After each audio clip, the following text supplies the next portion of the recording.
We are live now. Hello everyone, I'm Sabah Ahmed from Careers 360. We welcome you all to this webinar on studying and living in the USA. The USA has always been one of the popular choices for Indian students looking to study abroad. It is home to some of the best universities equipped with state-of-the-art infrastructure, credible faculty, extensive curricula, and offers lucrative industry opportunities. In this webinar, we shall talk in depth about eligibility to study in the US, how to narrow down on a university, nuances of living in the US as a student, and much more. I'm happy to welcome our speaker, Megha Yadav from Education USA. Before I request our speaker to take over, I would like to share a little more about Education USA. A US Department of State network of over 500 trained advisors, Education USA runs 430 plus international student advising centers across more than 175 countries. They promote higher education in the US by offering accurate, comprehensive, and current information about its education landscape to students around the world. Education advising centers of USIEF are affiliated with the US Department of State's Bureau of Education and Cultural Affairs, that's the ECA. USIEF advising centers are located in New Delhi, Chennai, Hyderabad, Kolkata, and Mumbai in India. With this, I would like Megha to please take over. We would throw open the floor for Q&A once she takes us through her presentation. Welcome, Megha. Over to you now. Thank you so much, Sabah. I will quickly share my screen now.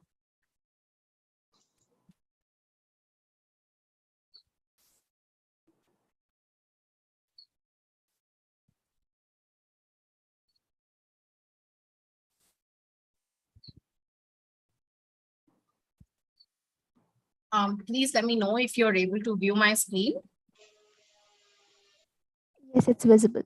Awesome, great. So, hello everyone. A very good evening to all of you. And my name is Megha Yadav, as Sabah mentioned, and I'm an Education USA advisor.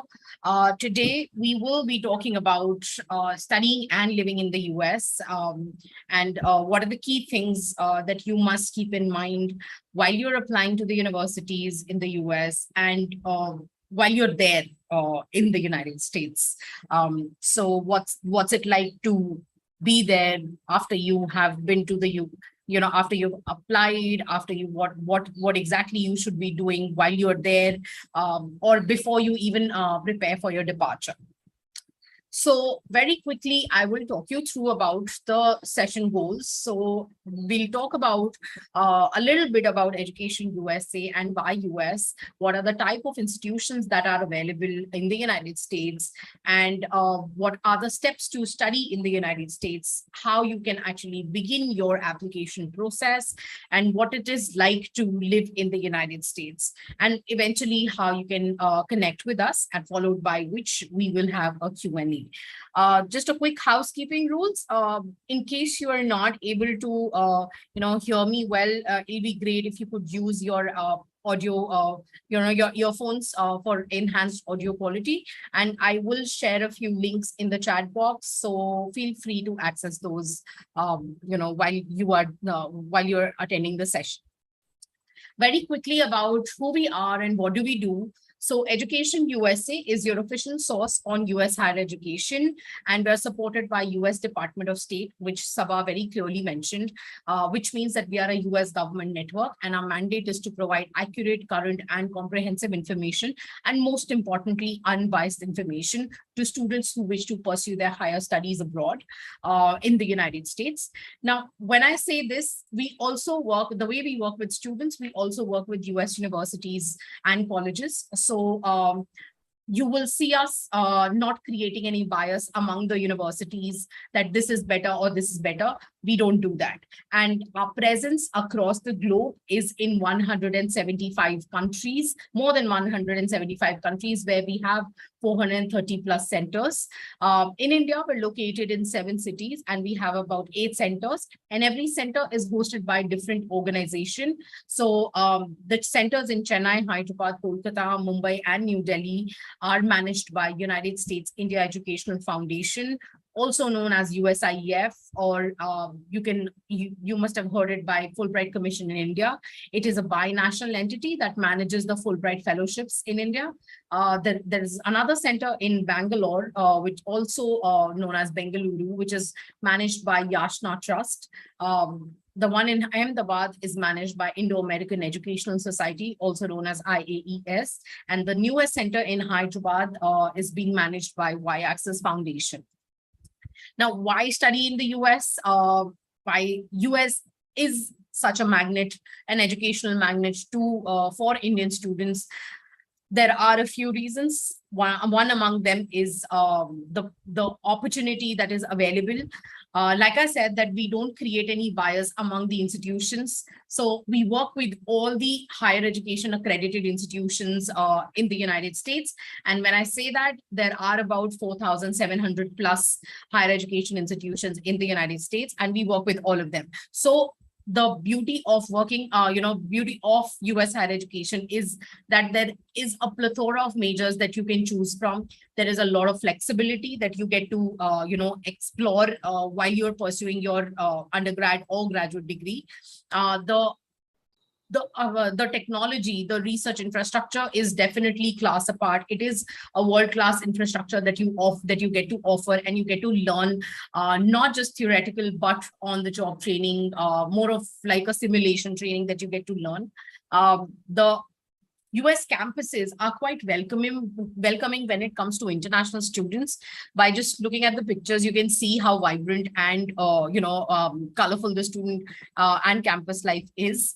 The scholarship opportunities, the professional training opportunities that are available are numerous at US campuses. So you will find a lot of universities offering scholarship, internship, and professional training opportunities.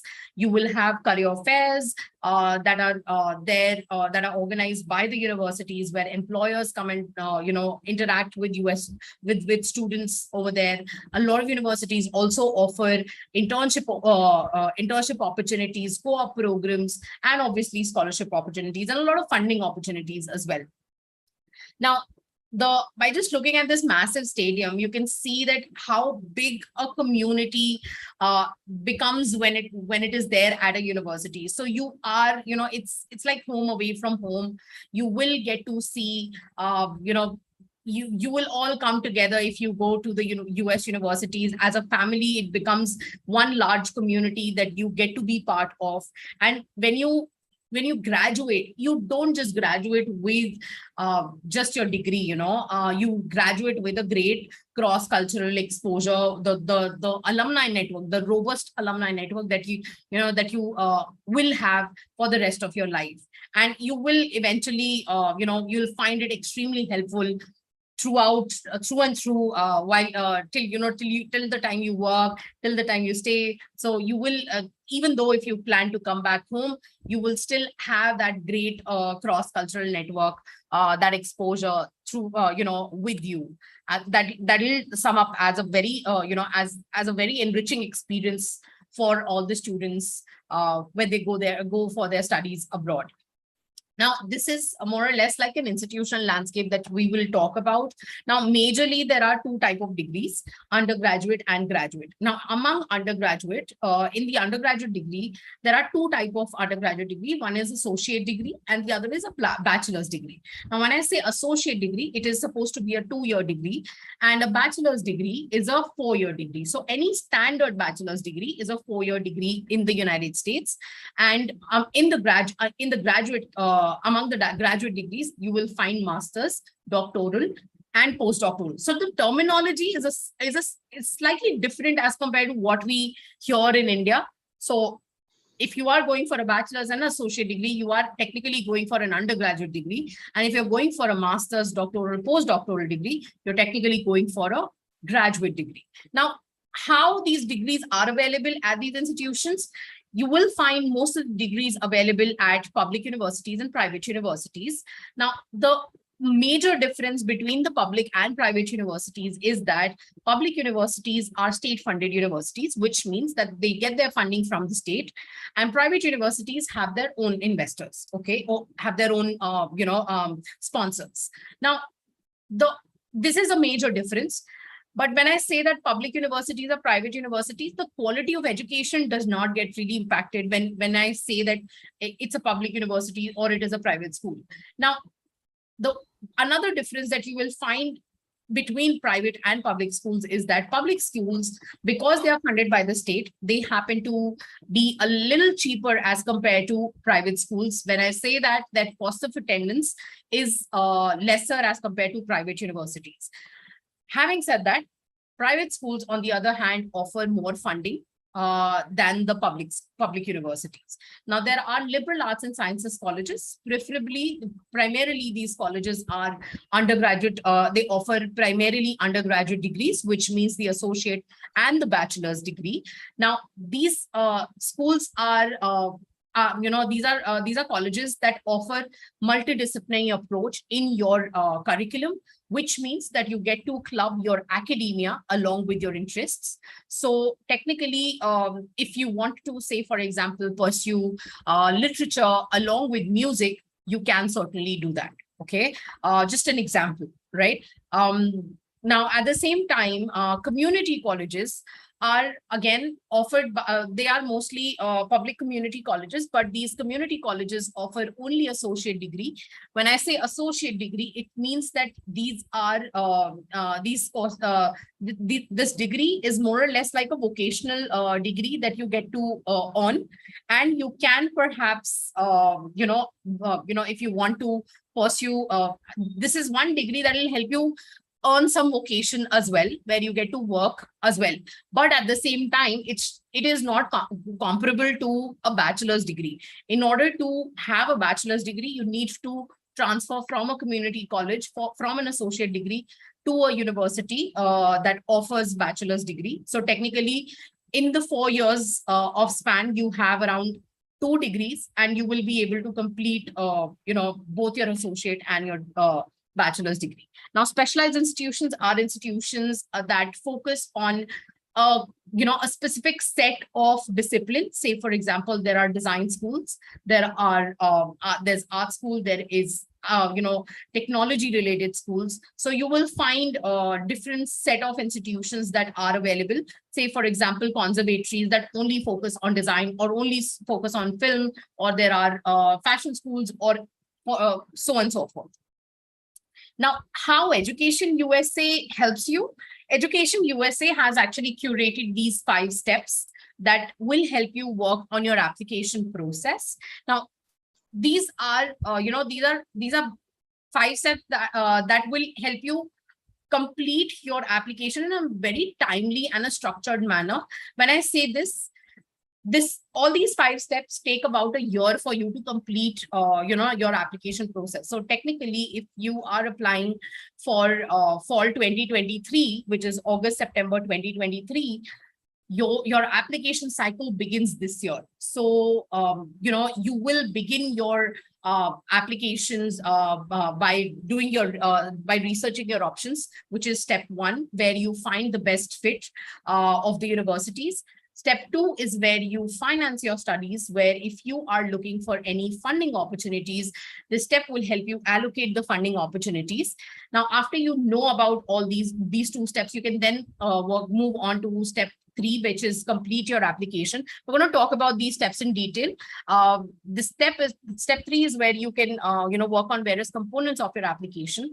Step 4 is where you apply for your student visa, where you will work on your student visa application process, and you will get to attend the sessions by consular officer that will walk you through the whole student visa application process and what are the key things that you must keep in mind. Step 5 is your prepare for your departure, where you get organized and you start working on the things, start managing the things that you must do before you leave for the United States after you've gotten your admit and your student visa. Now, talking about these steps, like I said, that this whole process takes about a year. So the timeline to begin this step is ideally 12 to 18 months prior to the program start date. Okay, so you begin at least a year prior, and how you begin by defining your priorities. Now, like I said, that there are about 4,700 plus schools in the United States. When I say this, it is very difficult for students to, select, say, for example, 10 schools, very extremely difficult. So the first thing that comes to our mind is that I want to apply to the schools that are the best. I want to apply to the top 100 schools or top 10 schools in the United States, because I feel that I will get the world-class knowledge, world-class education when I go to these schools. It's okay to look at rankings, but it's not good to rely on those rankings completely. You might be missing out on a lot of factors if you just rely on the rankings. So try and go beyond the rankings, maybe list down the factors that are important to you while you shortlist these universities. Say, for example, what is the program like? Is there any faculty that you are more interested to work with? What are the funding opportunities? What is the class size? What is the acceptance rate? What are the mean scores that are available? Is there any, do you fit into the 25th or 75th percentile of the SAT range or ACT range or even GRE range? And also, what are the opportunities that are available? Are you looking at internship opportunities? Are you looking at research opportunities? Is the location very important to you? What are the support services that are offered? Not just, because you're going into a different country altogether. There are a lot of factors that you must keep looking at. So first, define your priorities. It's important that you define those priorities, and then you move on with your research. So in case you're still not able to, you feel that you're not able to look at those priorities, you don't know what your priorities could be, you can look at Define Your Priorities worksheet on our website, which is educationusa.state.gov. And there you will find the list of opportunity, the Define Your Priorities worksheet. It's a 10-pager long questionnaire, which will give you a quick guide on a very, extreme clarity on what should be your parameters while you shortlist the universities. Now, after you've looked up those parameters, you then begin your research and then narrow down your choices. Now, when I say this, you must use university websites and various search engines. Say, for example, Peterson's, or for undergraduate, it can be your college board, and for grad students, it could be gradschools.com or Carnegie classification. You use those various search engines, and then you can perhaps narrow down your research. You use university website. Do not refer to any forums or anything else but the university website. Your university websites are the most authentic resource when it comes to looking up the university information or the application requirements. This is the most authentic place where, if the university wants to communicate anything to their prospective or current students, they will first upload this information on their website. So do check the university website first, and then the rest. Okay. These could be some of your examples that you can think of, of your priorities. So maybe you could look at this. The order might change. It's just that these are some examples, basic examples of the priorities, but it may change. It may vary from person to person. Okay. Now, when I say after you have shortlisted the universities, you then look at how you can finance your studies. You can finance your studies by first making a plan to pay. Okay. You begin this step after you have shortlisted those universities, and you must have a very candid conversation with your parents, with your family, whoever is going to sponsor you.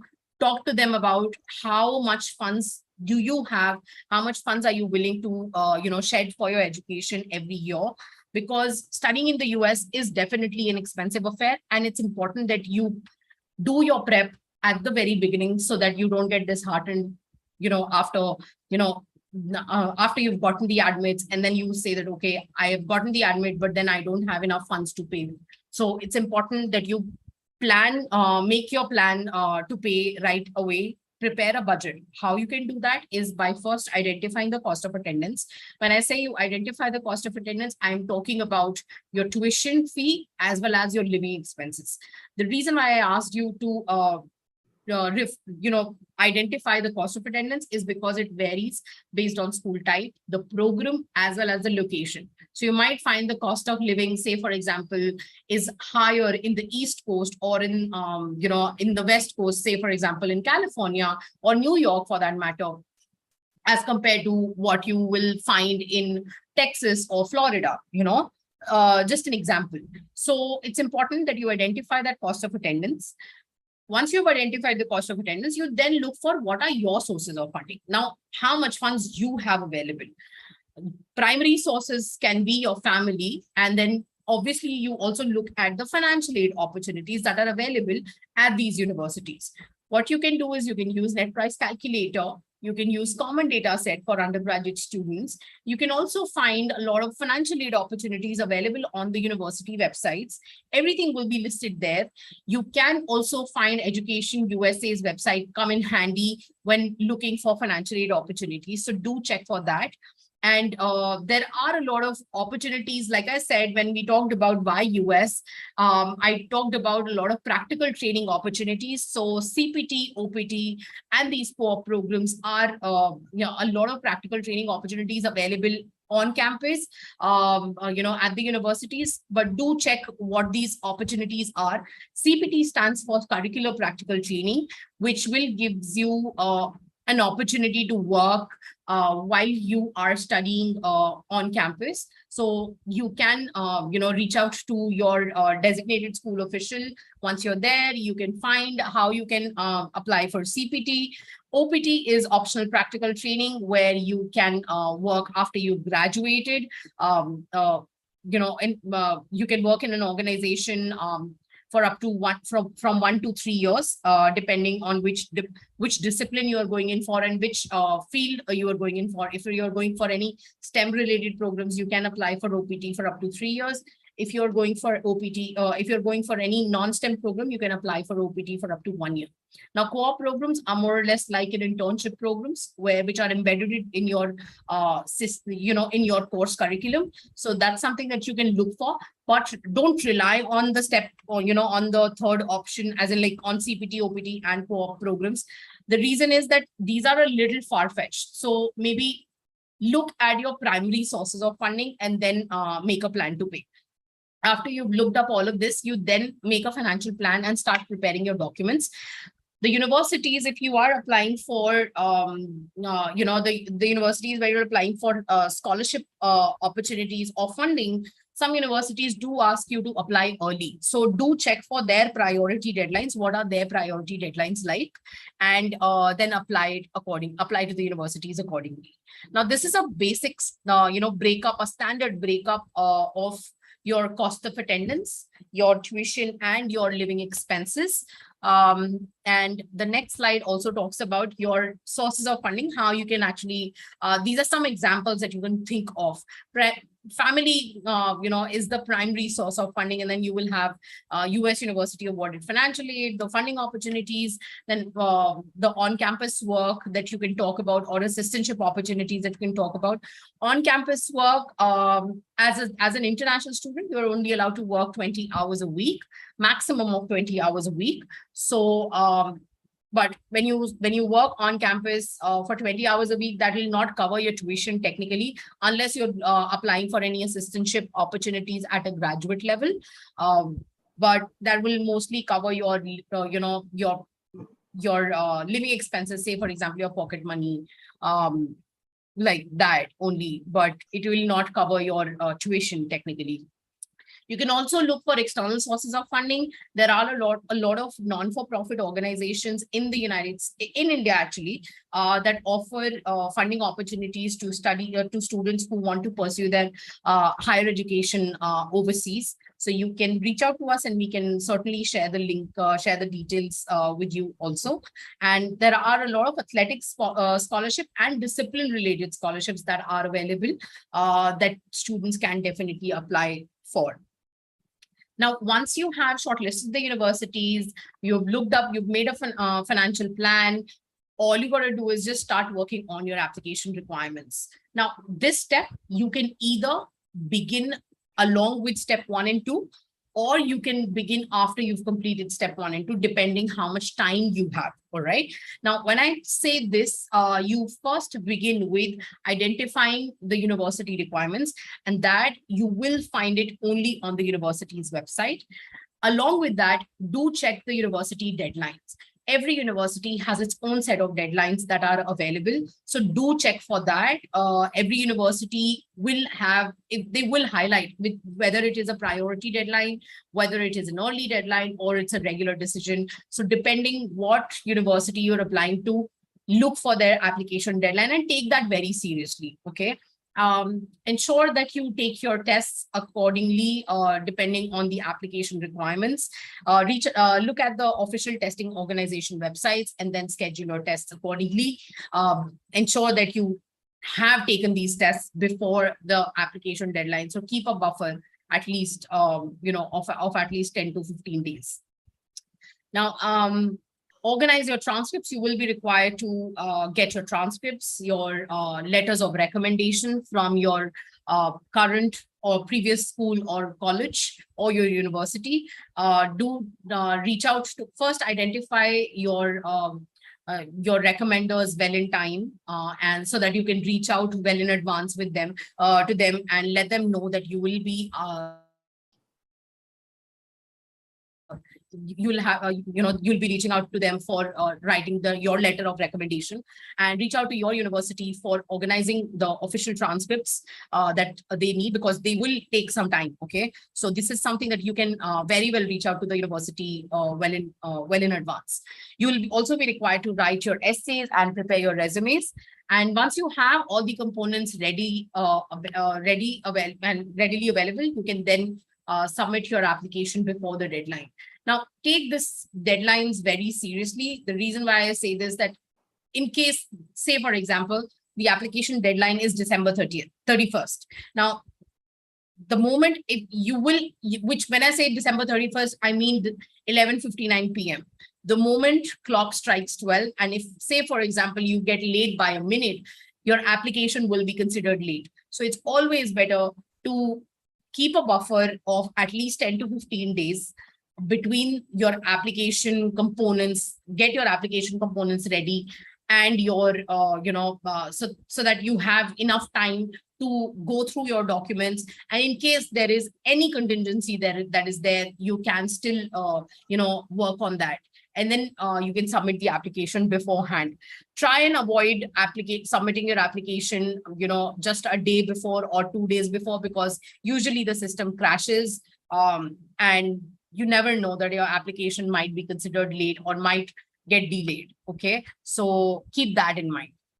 Now, this is a standard application timeline that you see, not a very detailed one, but a standard one. So summer is when, this is for undergraduate students though, summer is when students are least burdened. So that's the ideal time for students to take up these tests. So they can take their SATs, ACTs, or TOEFL, IELTS, whichever test that they want to take.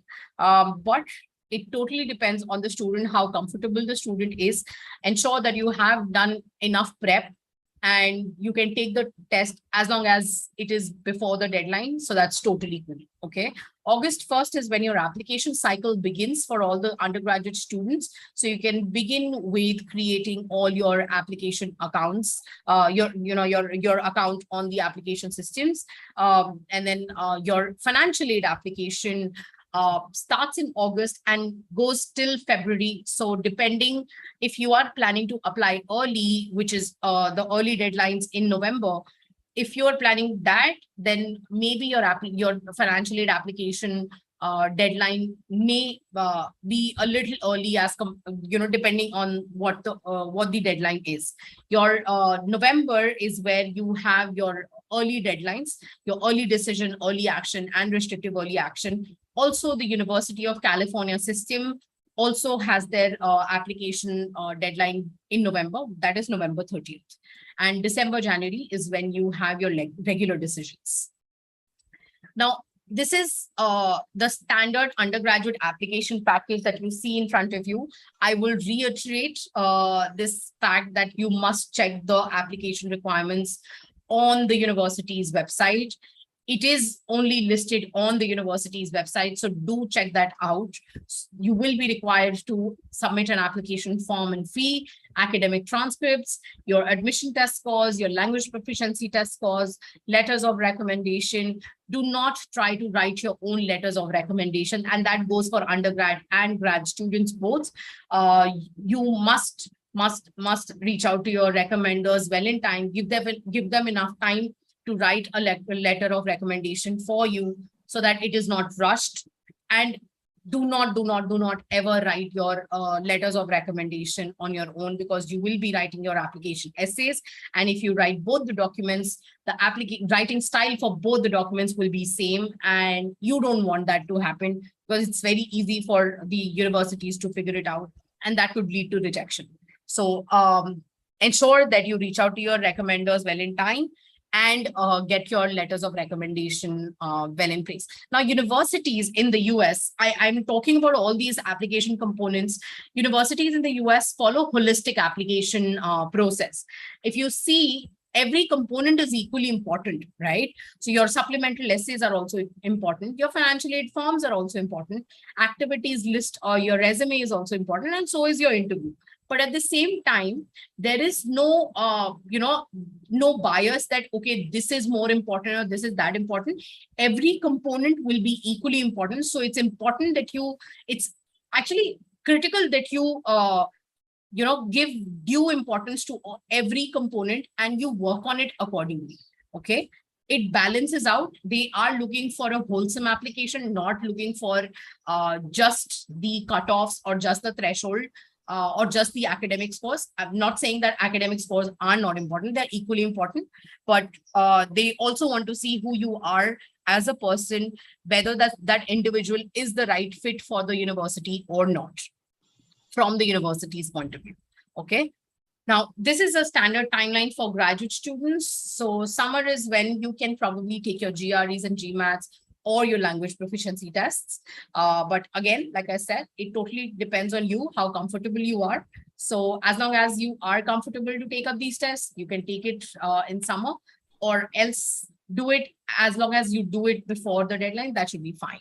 So August and September, usually your application cycle begins. So you can start creating your account on the respective university's website, because there is no common application portal as such.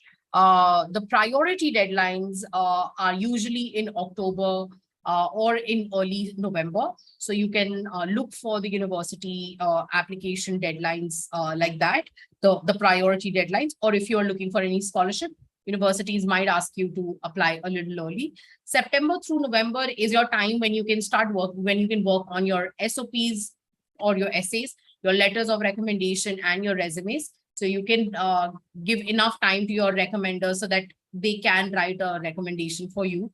And December and January is when you have your regular deadlines.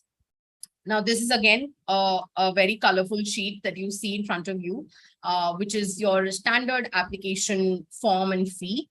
And yeah, this is where you will be required to work on your application form, your fee, your academic transcripts, your test scores, your language proficiency test scores, letters of recommendation, application essays. Now, for grad students, it's normally called a statement of purpose, meaning you will have to talk about why this university, your short-term and your long-term goals, and why you think you can, how the university is, why do you think you're the right fit, and how the university can actually help you achieve your goals. Okay, so focus on that.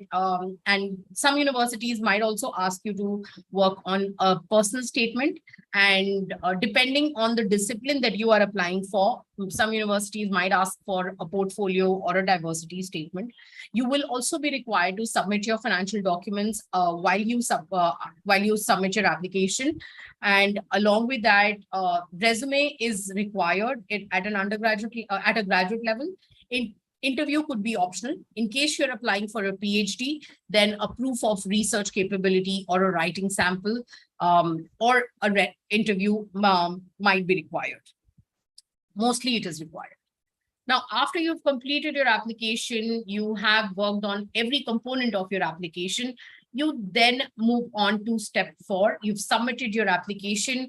Once you submit, you will start hearing back from the universities that, okay, whether you've been accepted or not, and if you've been accepted, how much funding you've received, so on and so forth.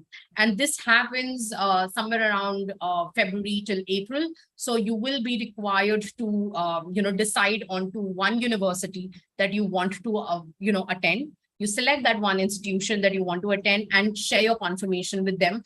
They might ask for some financial documents that you will require to submit. And once you do that, the university will send you a document that confirms your admission or that confirms your joining at that university, that you are joining that particular school with that I-20. Okay. And that document is technically known as I-20. And that document is something that you will require while you prepare for your visa application. For more information, you can find, for more detailed information about the visa application process, you can go to ustraveldocs.com. But right now, it's a good to know information for you since you are planning your application process. Not required right now. This is something that begins when you are, say, next year, when you are when you'll be in May next year. So that is when you will begin this process. Now, once you have your visas, your admits, all you got to do is just get organized, prepare for your departure. This step begins 3 to 1 month prior. So you begin with gathering all your important documents, ensure that you make copies and have backups. Though you have a soft copy of backup, you have it in wallet, everything is there, but ensure that you also have hard copies kept in every, luggage that you ensure that you have enough hard copies. Arrange for your accommodation. You can attend the Education USA pre-departure orientation, where you can learn about what are the key things that you must keep in mind before you're headed to the United States. I will be talking about these bits in briefly, but then you will get to know more about it in detail if you attend the pre-departure orientation or the Prepathon series, which have been a virtual series since the pandemic. So you can certainly attend that. You get to have your own mini network before you're headed to the United States. You might have a travel buddy with you, and you can then make travel arrangements for the United States. Now, talking about the pre-departure prep, which is the living in the United States bit. So it's important that you plan and, you prepare and pack. It's important that you ensure that you look at what are the documents that you must carry, ensure that you have enough copies of those documents. You have create a checklist that is required for all the documents that you need to carry. Things that you need to carry. Do you need to carry any household item or not? Anything that is not available, you can reach out to the Indian Student Association there.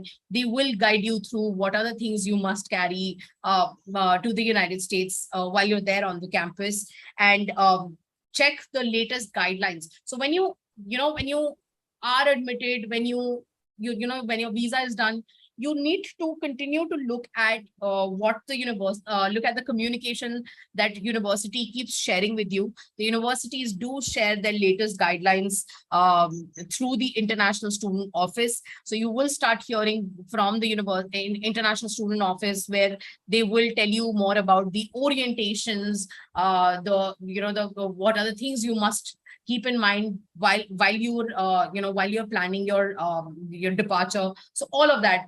Ensure that you have your housing done in place. Your housing is all set. You have maybe a dorm or an apartment planned, or already booked there. You can reach out to the International Student Association, or you can reach out to your Indian Student Association. You must check the CDC's website for various, for the initial, COVID-19 requirements, because usually for the vaccine bit, everything. Usually the university sends the information, but before you leave for the United States, you must check the CDC's website, Center for Disease Control. So do check the CDC's website, which will give you the complete information before you travel to the United States. Okay. And also ensure that you check the travel.state.gov website. That will also give you some insight on what are the things that you must keep in mind before you're headed to United States. Ensure that you get your medical tests done, all the medical checkups done, which are listed by the university. If there are any vaccinations that are to be taken, do check that out. Money matters and banking. It's important that you have, you manage your money accordingly. I'm not asking you to, get all the cash at hand with you, but there are now a lot of ways in which you can, maybe get a Forex card made. You can try not to keep too much of cash on you. Try, because if you see the currency, the bills that are there in the United States, when I say current bills, I mean currency notes and the coins. There are different denominations. So do ensure that you are very well aware of that denominations that are there, and plan your, ensure that you have smaller amount of the denominations, and not carry more than 1,000 to 2,000 worth dollars in your with you. And ensure that you have your, either you can have traveler's checks or you can have Forex card made. That'll be easier. And it's very easy now for students to get their money wired. So as soon as you're there, you will be attending the pre-departure orientation once you're there, because every university does a massive pre-departure orientation for their students. So they will walk you through about the banking procedures. They will help you get a bank account created, so that you can do your, you can manage your funds easily through the banking. It's very easy. It's not very difficult. Once you're there, you will get your, you will get some fair understanding of how you need to do it. So it's important that you create that checklist for yourself, especially for while you're traveling. Ensure that you have your luggage, made. You can probably book your travel based on, because you're going as a student. Students usually get a lot of concession on how much they get extra kilos to be added to their luggage. So you can certainly look for those opportunities. Look at those airlines that are important, that offer you maximum luggage. That is available in the campus. Now, once you are there, once you're on the campus, definitely reach out to the International Student Association and the Office of International Students. They are your first point of contact. So you can perhaps, before you leave for the United States, you can reach out to them and let them know that this is your, this is your arrival time, and they can probably plan your pickup from the airport. Normally, students do that. It's very convenient, and you can plan it, and don't worry about the phone bit. Everything will be sorted once you're there. The academic life in the United States is a little different now, because the US system of higher education follows a learner-centered classroom model. This is a learner-centered classroom culture that the universities follow. So it means that you will have more lectures, more discussions, more interactions, large and small discussions, small group discussions. There will be a lot of application of theory. There will be a lot of participation, a lot of teamwork that will be required. So it's important that you, it's quite different from what you see in India to what you will have in the United States. So you must look at how you need to, you must finally adapt to that. It's important that you look for, be very well aware, look for the emails that are shared by the universities. and explore the university's website, so that will give you some fair understanding of how the American classroom works. Get more virtual tours of the university so that you know how the classroom works. So you will not just see students in your classroom. You will see the way, you will also see grandmoms sitting with you right next to you in your classroom. You will see someone, people who are working already, someone who is an executive, or someone who's an AVP, someone who's a manager, someone who's a teacher. So you will see people with diverse group of diverse group of demographics, and it is important that you adapt to that from the very beginning. Don't shy away. It's good to have those discussions.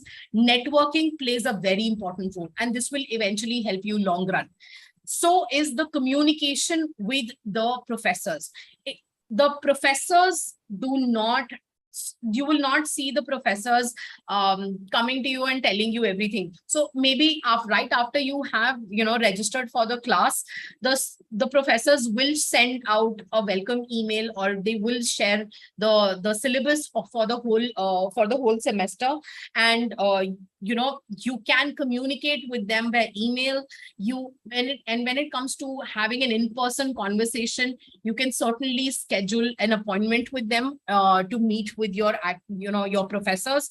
And at the same time, in case at any given time, if you are saying, for example, you are not able to make it to the class, it's important that you let the professor know well in advance that you're not able to make it to the class. Try not to bunk it. It reflects on your application. It reflects in your the whole observation of your course curriculum. The professor usually keeps a tab of it. So you must ensure that you communicate well with your professors. If there is anything that you might want to talk about, if there is anything in terms of deadline, you're not able to meet the deadline, you must let the professor know well in advance, because they treat the deadlines very seriously.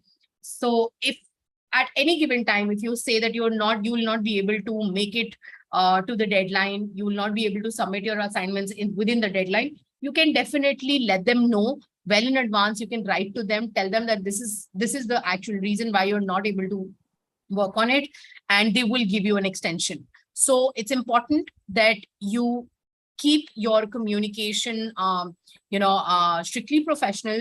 And usually professors in the US, you will see that professors don't like to be addressed as sir or ma'am. You will hear them you will mostly hear from them that they would like to be addressed with their first name.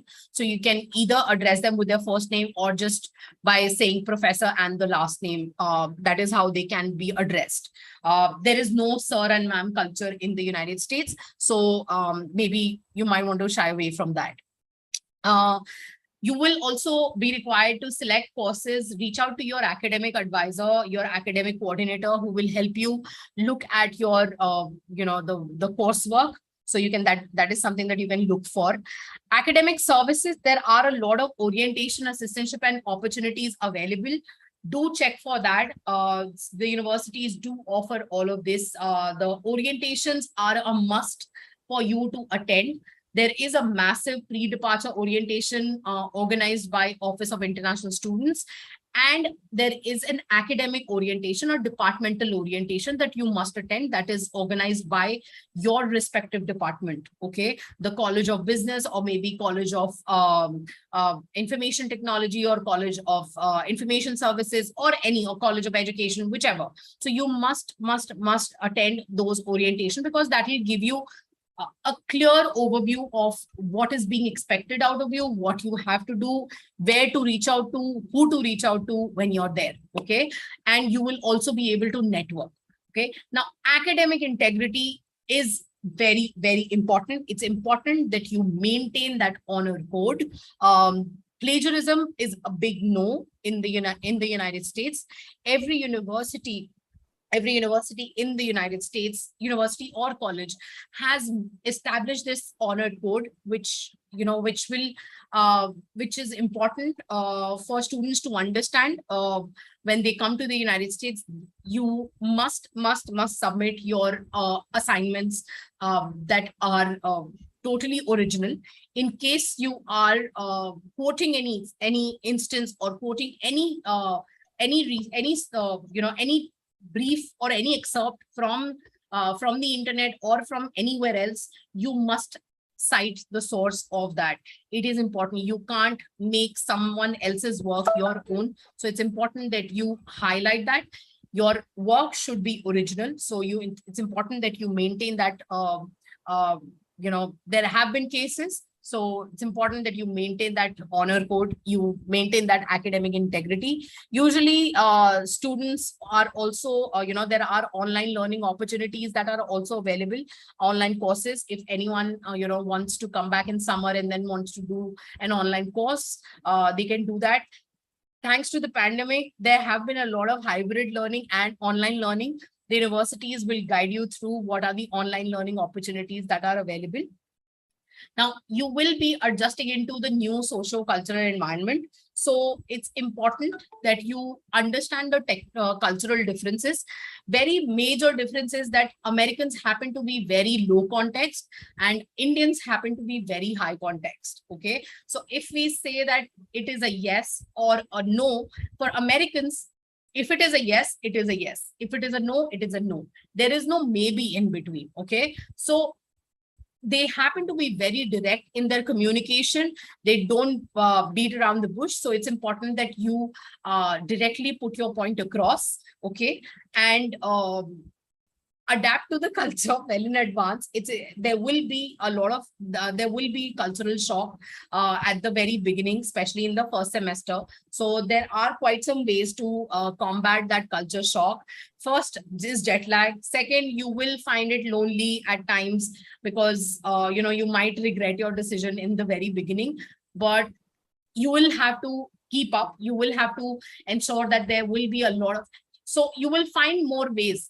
Network, attend various fests. There are a lot of fests that happen at the very beginning in the first year, especially in the fall semester. There are a lot of things that are going around. So you must, interact with people, interact with, create more connections, network with more people, attend various fests. So that will give you some fair understanding, and continue to talk to your parents, continue to talk to your family. Be recreational. There are a lot of services, a lot of opportunities available on campus. Utilize those services. And if at any given time you feel that you're not able to cope, you can reach out to the Office of International Students. You can reach out to the health center. That will give you a lot of options, how they can help you combat that cultural shock. International student services are widely available at US campuses. So reach out to your Office of International Student Services. See, services are all available. You might not know what these services are available. You will have to ask.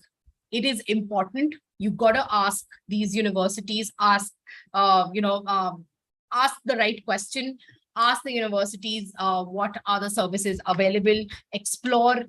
No one will come and tell you. It's important that you take the charge and ask away your questions. Okay. They are there to help you. They will be there to guide you in every way possible, but they will not be able to help you until you ask. So it's important that you ask away all your questions. Okay. Self-management is very important, very, very important. So when I say self-management, I am talking about staying healthy, staying fit. Cultural shock can have a really bad side effect. It can help, it can lead to emotional eating. It can lead to not managing your timelines because everything is new for you. So then what you can do, maybe create timelines for yourself, use Google Calendar. It comes in really handy. You will be able to manage your time very easily. Keep time to enjoy for yourself, keep time to study hard, ensure, because you will be doing a lot of things on your own. So eat your meals on time, don't stay up late, it's okay to party, it's okay to chill, but at the same time, take care of yourself. It's important. Now, mental health, like I said, can take a toll for some, but for some it can be totally fine. You can utilize a lot of more guided help in at the health centers that are available. Campus safety is something that universities are very strict about. Universities go by that. It's important that they will look for those opportunities. So campus safety is something that is their utmost priority. So you will find the US campus is quite safe. There are now quite a few alerts that are possible for students. So that's something that you can definitely, you can rest assured that you will find a lot of ways to manage your safety. As long as you're on campus, you should be fine. Now, some things that you must, before I conclude, it's important that I should talk about a few things that you can think of when you plan your application journey. It's important that you plan early. I'm not saying that it's okay to, it's ideal to start your your plan before, start your plan 2 years early before you enroll. But if you haven't done that yet, it's important that you give some time to your planning, give some time to do your research, take your time, have enough mocks, take your exams well in time, ensure that you gather required documents. Try not to force yourself and rush through the decisions. Avoid the rushed decisions. Think it through. Think about the reasons why you have chosen to study in the United States. It is an expensive affair. It costs a lot of money and a lot of time and effort from you. So it's important that you think very well through before you take that decision, and give yourself enough time. Now, when I say it is a literal, it is literally a lot of time and effort. So it's important that you plan. It's important that you, you manage your time properly. So create timelines for yourself, and do not forget why you've chosen that specific university. Initially, you chose that university because you said that that is the right fit for you. So do remember that.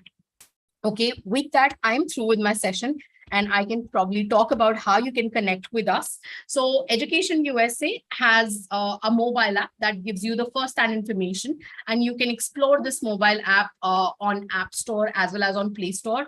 Like I said, we are the official source. You can find this on both these apps. And if you have any questions, you can ask away your questions through this mobile app. You can find us 24/7 advising, find our 24/7 advising webinars on our YouTube channel. It actually serves as 24/7 advising because it stocks our pre-recorded webinars on the complete application process. So you can explore all of that. We are currently running our Education USA application camp. We have already completed 2 sessions, and the next session is about undergraduate application portals, which is going to happen tomorrow. So you can perhaps attend that session in case you are looking forward to attend it. The registration link is here, and if you like, I can probably put it in the chat box as well. Most of our services are free and open to all. You can sign yourself for our updates, and you can attend our any of our events. All you got to do is just sign yourself up so that you start receiving updates from us about our sessions, about scholarships, about various campus updates. Everything will be shared with the students. You can also explore our calendar of events that we do. So you can, you can attend the sessions. All these sessions are free and open to all. The sessions that we do are, specialized sessions on admissions and application process. And we do these sessions with US university reps, currently enrolled students, student alumni, as well as testing agencies. So you will find all these sessions that we do on our calendar. And if you sign up, you will also receive updates from us. There are, except for the one that you see in red, all the services are free and open to all. In case you're looking for individual advising memberships, we also do that. And for that, we have these are our services. If you want, you can take a screenshot of this. And with that, I'm through. These are our contact information for all our centers. And I'm up open for questions. Over to you, Sabha. I would like to take over from here, Megha. Thank you so much for the presentation. No. Yeah, so we do have a couple of questions that we have received from students in the chat, which I would like to put forward. So this is a question from Moksh. Am I clearly audible, Megha? Yes, you are. Okay, okay. So this is a question from Moksh. He wants to know, for a student who wants to go to the US for their masters, how do they manage a difference in that 1 year difference that comes up, because bachelor's in the US is typically 4 years, in India it's 3 years. So, so for some, now a lot of universities have also started accepting the 3-year degree, but it totally depends on what are the number of credit hours they have earned in their undergraduate degree. And for that, I would suggest that they reach out to their university, the university of their choice, and write to them, tell them that this is the course curriculum that they have studied in their undergrad, and these are the credit hours that they have they have earned over the 3 years, and they can share their resume with them and check with them if they are eligible. Now, some universities do also highlight it on their website that a 3-year degree is totally fine, but some universities may not. So it's always better to write to the university of your choice. They will either say a yes or a no. If they say that yes, you are eligible to apply, you can go ahead and start applying. That is a green signal. In case they say no, they might say that, so there can be two scenarios in that. One is a straight no, where they will say that no, we only need 4-year degree, 4 years to complete. So in that case, what you can do is you can either complete a postgraduate diploma from a UGC recognized institution, or complete 1 year of your master's here, get the transcripts, and then apply for a master's there, so that you are able to compensate on those credit hours. The other scenario is they may say that though you are not eligible to apply, but what they can do is they can customize a curriculum for the student, where they will have some prerequisites already embedded in their curriculum. So they can perhaps study some they can do their prerequisite courses when they go to the university. After they have completed the prerequisite courses, they can then begin with their core courses. Having said that, you can also, try and see if you want to, some universities also ask you to get their WES evaluation done. So there is a credit evaluation that is also done. So that's something that the universities might also ask you to do. All right. So next question is from Amod. He wants to know what is the average fee for a UG course of 4 years and a PG course of 2 years in the US. So the cost of attendance mostly ranges from $30,000 to $80,000 because obviously there's a varying cost of attendance or varying cost of living as well, and also it also depends on the type of institution that you're going in for. So this is the range that you will find, 30,000 to 80,000, depending on the program that you are applying for. And again, the type of institution also plays a very important role. And that goes for bachelor's as well as for master's program, for undergraduate and for master's. All right. Thanks, Megha. So Paranjit wants to know if a student has studied PCM, physics, chemistry, maths subjects in class 12th here in India. Can they pursue a UG course in business studies in the US? Yeah. All right. Yeah. Okay. So it's not necessary for the student to have had the same subjects in high school here? Not required. That's not a prime requirement, but if someone is, say, for example, going for their computer science and does not have math in their high school, in their 11th and 12th grade, then they might be asked to have that math requirement. Other than that, I don't think there is any specific requirement in terms of having, maybe if you want to go from science, they want to switch from science to business discipline, that should be fine. All right. So another question from Vishnu. He wants to know if a student has already had some work experience through internships. Does it help when applying for UG programs in the US? Sorry, could you say that again? For a student who has had some work experience through internships here in India, does the experience help while applying for UG programs in the US? So that certainly adds to your extracurricular activities, but that's not technically a full-time work experience. It is an internship experience which will help you, build up on your profile. So you can perhaps utilize that in your activities list, and that is an addition that is part of your that will be part of your complete application process. But then at the same time, it's not just the only component that they will look at. They will look at various other components, like I said, in the whole application package. Okay. So this is a follow-up question from Amod. He wants to know, is there something, does it happen in the US that degrees from some particular colleges from here in India are not accepted? For example, deemed universities like maybe MIT or DY Patil. See, as long as the universities are UGC recognized, I think it should be fine. Okay. Yeah.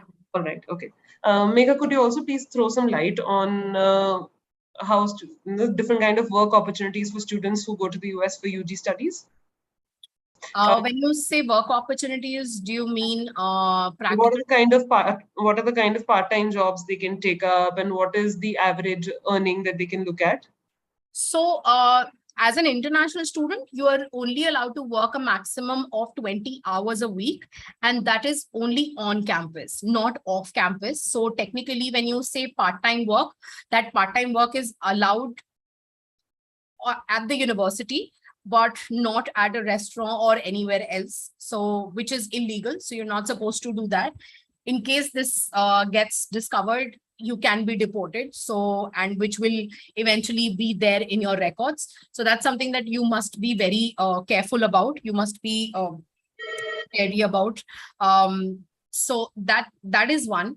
The kind of jobs that are available on campus are, you can work as undergraduate assistant, or maybe you can work as, if you're talking about undergraduate jobs, you can work in computer labs, you can work in libraries, you can work in, if you want to work in cafes of the universities, there are numerous cafeterias or student centers that are available. And you can also work in a particular department of the university. Okay. So, and average cost is somewhere around average cost per, it is usually derived based on per hour. But again, it depends on the university as well as on the location of that particular, of the US. So it will be somewhere around, $20 an hour or so. So that's something minimum of that, I think. But again, it varies from university to university, and also the funding that is there in the department. For graduate students are also allowed to work in similar, in similar areas. But at the same time, graduate students also have the option to work as graduate assistant, as teaching assistant, or as research assistant, where they work for the department or under a professor and help them in their research or the departmental work. And because they work with the department, they work for the department actually helps them waive their tuition. So you, as an assistant, be it RA, GA, or a TA, you can also get tuition waiver. Along with that, you also get to earn some stipend while you are working. So that will very much help them in, saving a lot of money in terms of their tuition. All right. Okay. We would have two more questions before we wind this up, Megha. So what are the kind of accommodation options available for international students in the US? So there are apartments, there are dorms that are available. There are different campuses that, every campus might have different housing options that are available. Mostly undergraduate students, especially freshmen and transfer students, are required to, freshman students are definitely required to stay the first year on campus. But I would encourage all the undergraduate students to stay on campus just to get a good, good feel about the campus. And there are residential apartments also available in the campus, also around the campus, that students can explore. Okay, all right. And one last question. For a student who has sought admission in a university in the US, is a visa, student visa guaranteed? And also, how long does it take to usually get a student visa? So you're saying that if a student, say, for example, gets accepted to a university, is a student visa guaranteed? Yeah. No, student visa is not guaranteed. It is guaranteed based on what your prep is, how you are able to communicate with the visa officer, and whether you are being a genuine student or not, and if you hold strong ties with your own country. So there are three main parameters that the visa officer looks for. First is, what is your primary purpose of travel, which is to study in the United States. Second, how you're going to finance your education, how you're going to fund your education. You'll have to have a proper plan to tell them about. You'll have to communicate your proper plan to the visa officer, and let them know that this is how you're going to fund your education. You can't be saying that I will see, okay, अभी मेरे पास सिर्फ 1 साल का ही पैसा है, but बाकी 4 साल का, बाकी 3 साल का नहीं है. You'll have to have a proper plan. Even if they ask for the first year, you can tell them that this is this much funds you have available, and what is your plan for the following years. Third is, what is your intent after you graduate. Your intent is to go there, study, and then come back. That is what they are looking for. And it is important that you highlight all these three when you go for your visa appointment. And that is the credible student standard for a US student visa, an F1 visa. So if someone says that I'm going to study there and then will get settled in the United States, that's something that they are not looking for. And it is implied that if you're going for an OPT, if you're going to study there, you will apply for an OPT, you will work there for up to 3 years. It's implied. They are not looking for that, and they know that. Okay, so you should have like solid reasons that yes, this is your plan. You want to go there and study. This is your plan to pay for your education. And what is your plan after you graduate? You should have a proper plan in place. You should have your answers solid. You should be confident when you are expressing your responses. So based on that, they will tell you whether your visa has been approved or not. All right. Okay. So thank you so much, Megha, for your time. And we know Astha is here in the audience. Thanks, Astha, for attending everything and being there at the back end. Students, thank you so much for attending. And if you have any questions that you would want us to answer for you, please feel free to drop us a mail on info@careers360.com or ask@careers360.com. With this, I would request Sabha to please take over and wind this up. Thank you, Varidi. And thank you so much, Megha. It was indeed a very informative and comprehensive session. And thank you, everybody, for your time. And thanks for joining in. We'll see you again with more informative webinars like this. Thank you so much. Thanks, Megha. Thank you. Thank you so much for having me. Bye-bye. Bye-bye. Bye. Bye, Megha. Thank you.